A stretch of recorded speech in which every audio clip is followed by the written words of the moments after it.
What's up, ladies and gentlemen? This is the Prince of YouTube, PS Compulsion, signing in here, aka that 22-year-old kid with the light squeaky voice, aka Prince Anthony. And yo, we are on a mean winning streak right now. Here on this New York Knicks Mygm mode, we have been winning and grinning. I think we won like 10, 11 games in a row. We have been on our grind, bro. Like, this team is really beautiful. But during our winning streak, my team owner decided to come up to me and started telling me about his son.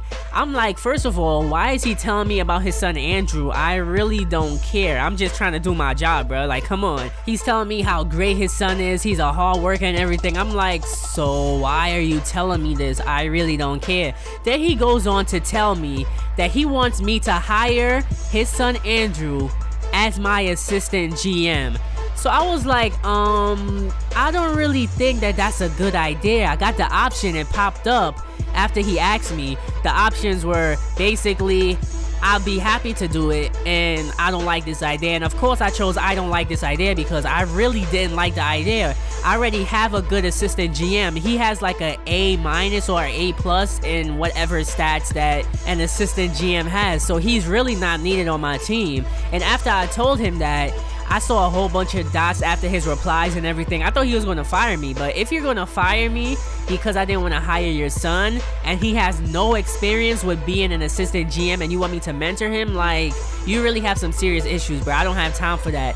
But here's where things get worse. After I spoke with Bob, he went ahead and sent me a text message saying, I thought a lot about what you said yesterday, but I decided to hire Andrew as assistant GM anyways.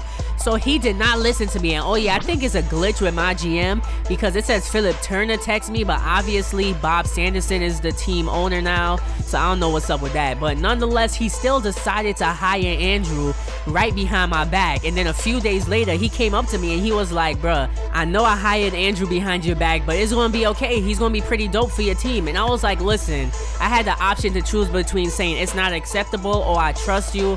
And of course I chose it's not acceptable because how are you gonna go behind my back and do something like that, especially when I already have a pretty good assistant GM? Like, come on, bro, why would you do something like that? You're messing with my team now. You're the one who spoke to me about trusting my process and trusting myself when making decisions, and I made a decision by telling you, the owner, that I don't want him as my assistant GM, and you went behind my back anyways.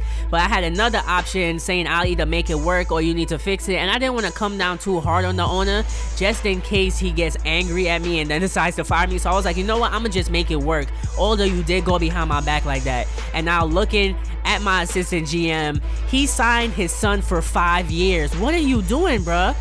Signing him for 5 years? Come on, that's a little bit out of the loop.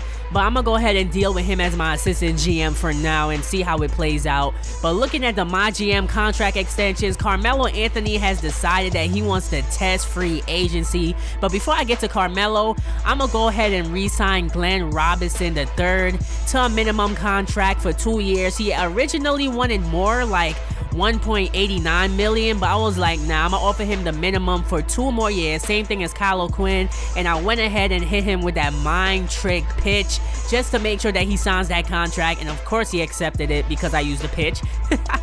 So welcome back to the squad, Glenn Robinson. He's a 75 overall, so getting him back on a minimum contract is pretty dope. But on to Carmelo Anthony. So Carmelo has decided to test free agency, so I had to hit him with that grass isn't greener pitch just so he could listen to my contract offer and we could go into negotiations. And speaking with Carmelo, he wants a 3-year, $113 million contract.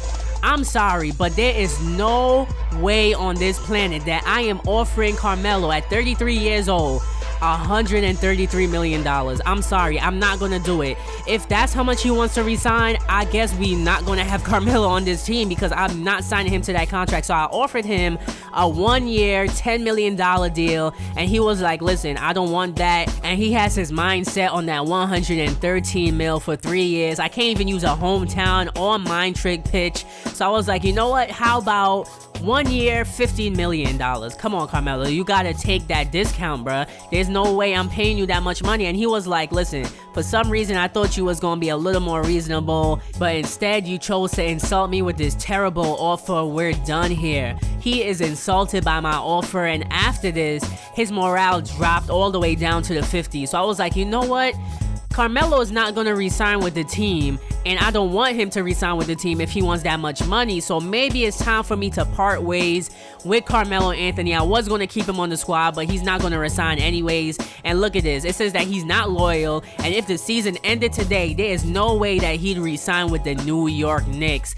And me, personally, I wouldn't want to lose Carmelo Anthony for nothing, so I have to get something in return for Carmelo leaving. I just can't let him walk like that. So I decided after that meeting with Carmelo to go ahead and keep decreasing his morale by bringing him into my office and basically just keep on discouraging him until his morale went down to 0, and I finally got his morale to go down to 0. So I know he is most definitely going to waive his no trade clause. He still says that if the season ended today, he was not going to resign with the Knicks. So now it's time for me to find some trades for Carmelo, and one possible trade I want to explore, to be honest, is really trading him for one of the high draft picks. A lot of people been commenting on my Knicks Mygm telling me about the 3 top draft picks, that all of them have an 80 overall and above.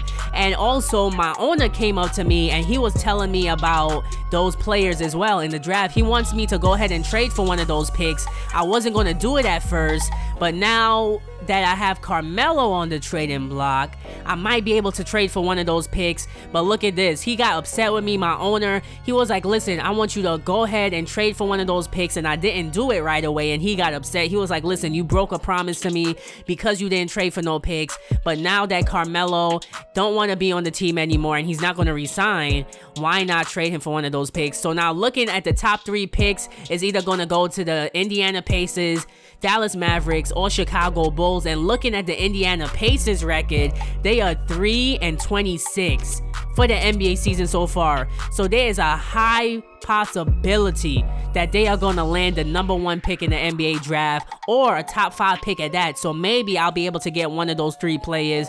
So leave a comment in the comment section below and tell me what you guys think.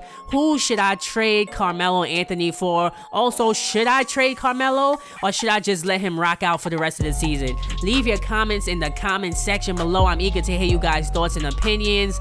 If I am going to trade him for a top pick, he's going to have to go to the Indiana Pacers, bruh. But go ahead and leave your comments in the comment section below. Let's go Knicks. Goodbye, Melo.